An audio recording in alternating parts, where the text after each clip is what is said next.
नमस्कार दोस्तों, आपका मेरे चैनल इज़ दिस जस्टिस में स्वागत है। मैं हूं आपकी दोस्त और होस्ट सोनिया राणा। पिछले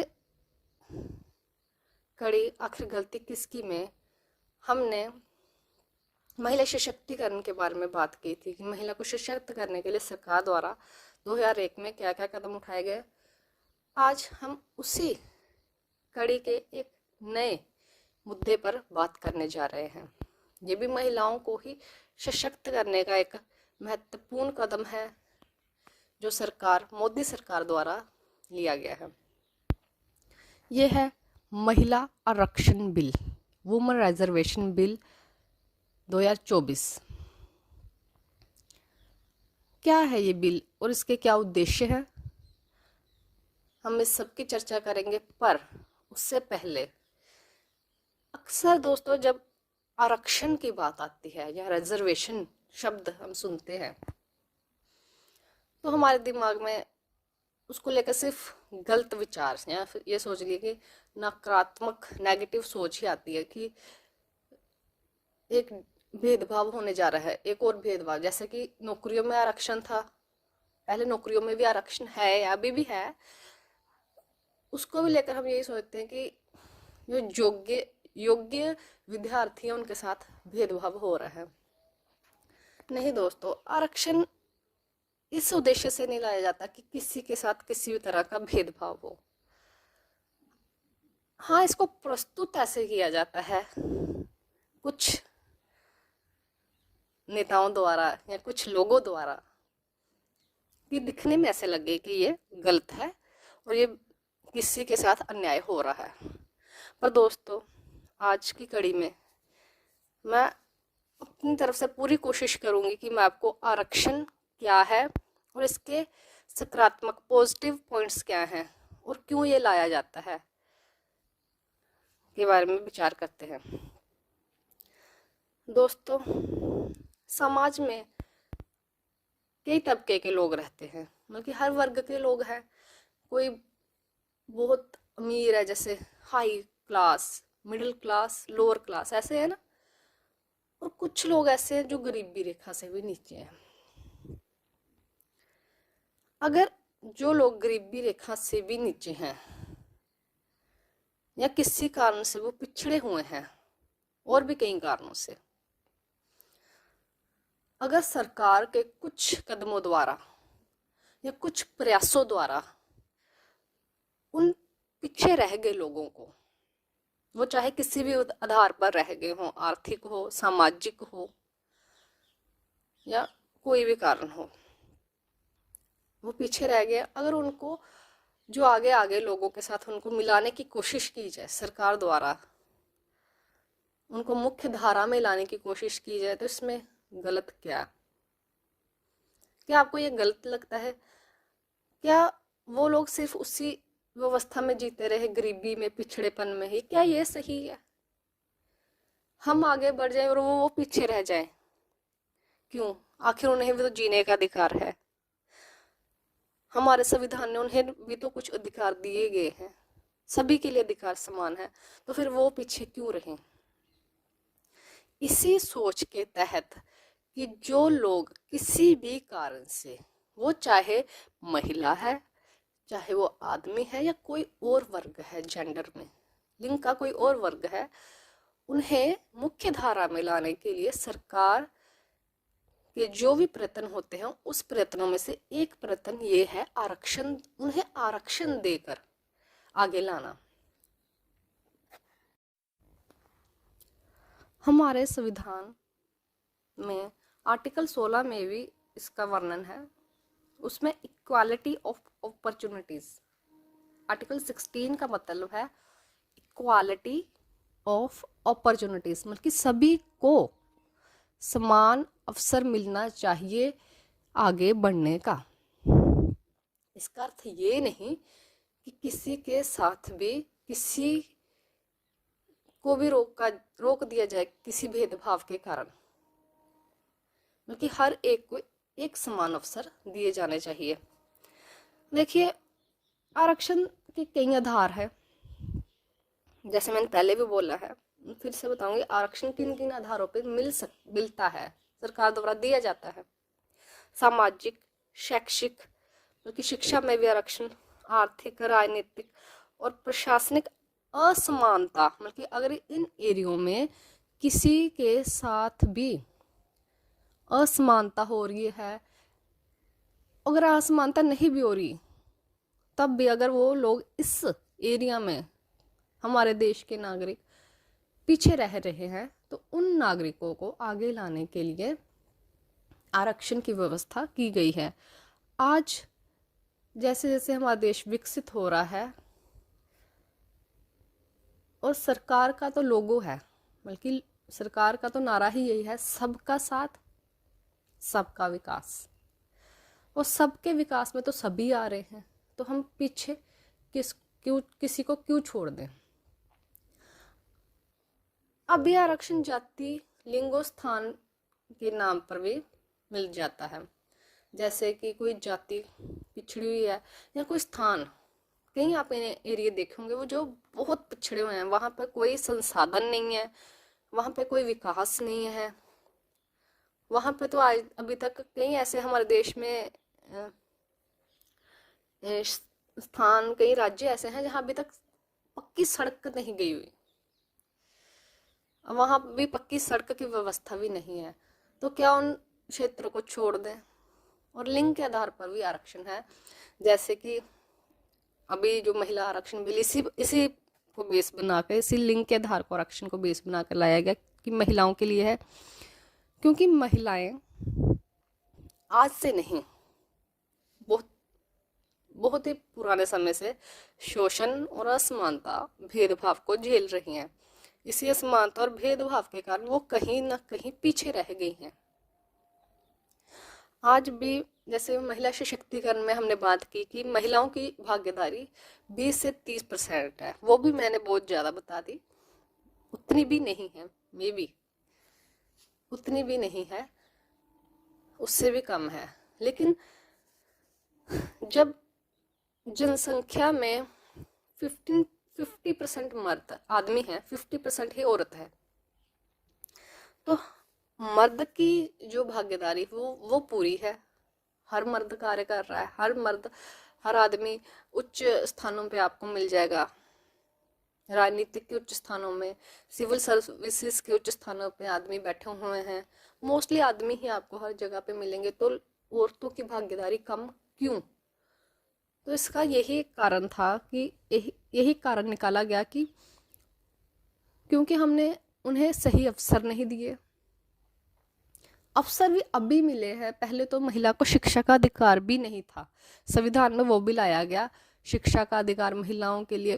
कितने अधिकार लाने के बाद ये जो महिला की भागीदारी 10 से 15% आई है। लेकिन अब सरकारों का ये प्रयत्न है कि ज़्यादा से ज़्यादा महिलाएं आगे आके अपने देश को रिप्रेजेंट करें, अपने मुद्दों को रिप्रेजेंट करें। देखिए, जो मुद्दे महिलाएं उठा सकती हैं महिलाओं के लिए, क्योंकि उनको तो पता है ना वो क्या फेस कर रही हैं या क्या झेल रही हैं, वो आदमी वर्ग नहीं उठा सकता, वो मुद्दे आदमी वर्ग को नहीं पता होते।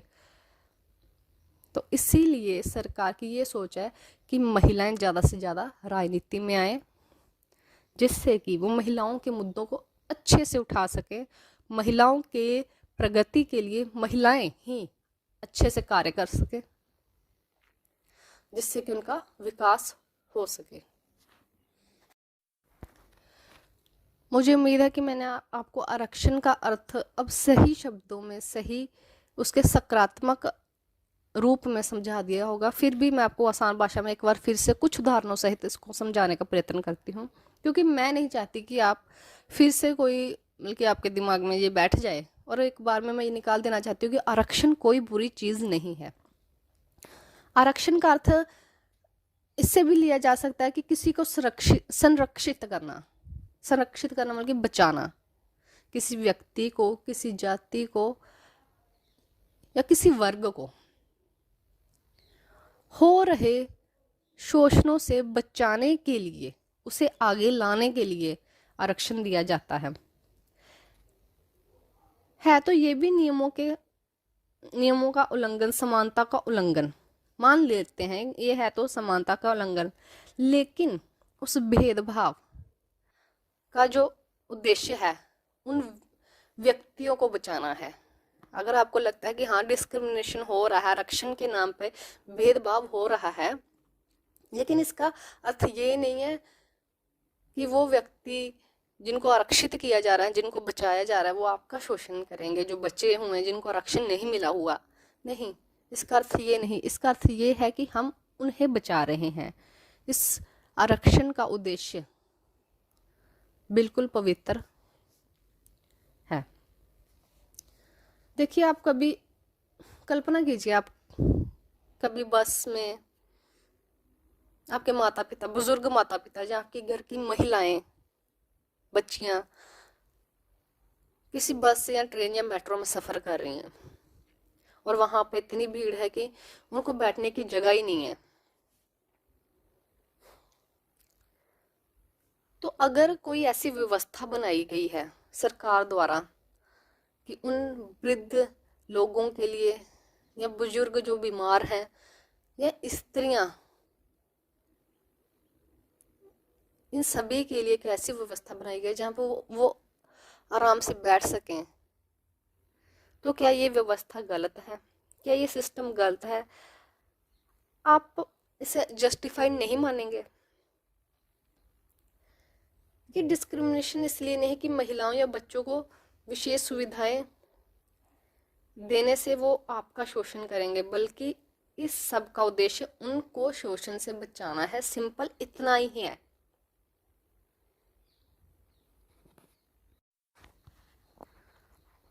भारत में आज भी जो महिलाओं की भागीदारी है समाज में, उनकी कुल संपत्ति में भागीदारी अगर हम उसको देखें तो 10 से 12% तक ही है। संसद में अगर महिलाओं की भागीदारी देखी जाए तो वो भी 10 से 12% के बीच ही है। सिविल सेवाओं में भी 12% है। इससे ऊपर ये ग्राफ जा ही नहीं रहा, जबकि महिलाएं तो जनसंख्या में तो बहुत ज़्यादा, लेकिन अगर उनको रेशो में देखा जाए कि वो कितनी सेवाएं प्रदान कर रही हैं तो वो बहुत कम है, 10 से 12 या इतनी % से ज़्यादा नहीं है। और अगर ये जो 10-12% भी हैं तो इसमें से बहुत कम लेडीज़ हैं, बहुत कम महिलाएं हैं जो जिनका नाम है, जो बहुत उच्च रुतबे पर बैठी हुई हैं। ज़्यादातर वो नीचे रुतबे पर ही है, बल्कि छोटे कार्यों पर ही है। या तो ये महिलाओं की समस्या है कि महिलाएं इतनी योग्य नहीं थी, तो या तो ये कह सकते हैं कि उनको आगे बढ़ने का मौका ही नहीं दिया गया। और कुछ मूर्ख, आपको पता ही है, कई रूढ़िवादी हैं जो निकल के आ जाते हैं, ये कह देते हैं कि हमने कब रोका है, आ जाएं। पर उन मूर्खों के लिए मैं एक संदेश देना चाहूँगी। आपने ग्लास सीलिंग का कॉन्सेप्ट तो सुना होगा, शीशे की दीवार। शीशे की दीवार दिखती है? नहीं ना दिखती। उसी तरह महिलाओं पे जो बंधन लगा दिए जाते हैं, महिलाओं पर जो पारिवारिक जिम्मेदारियों का बोझ डाल दिया जाता है, उनके नीचे जब वो दब जाती हैं उन जिम्मेदारियों के नीचे, वो जिम्मेदारियां, वो बोझ, वो जंजीरें जो महिलाओं के पैरों में परिवार के द्वारा बांध दी जाती हैं, वो नहीं दिखती।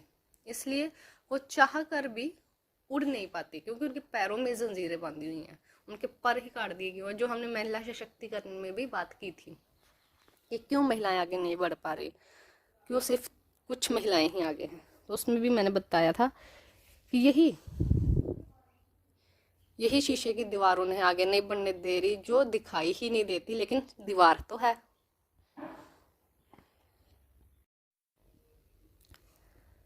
अब इसी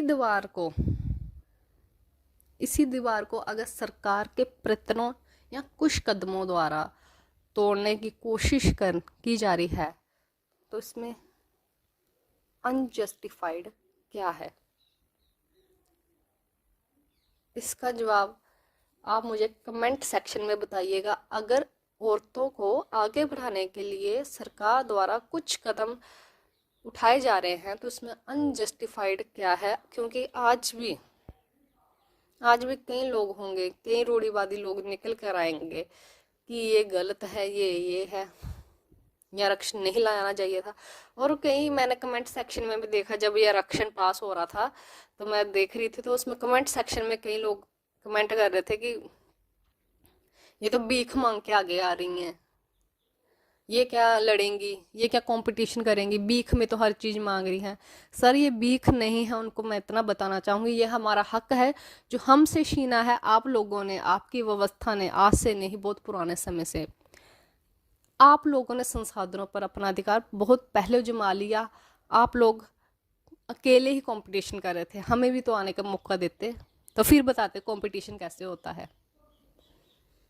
तो ऐसे मूर्खों के लिए मैं इतना ही कहूंगी कि भीख नहीं, अधिकार लेने आए हैं।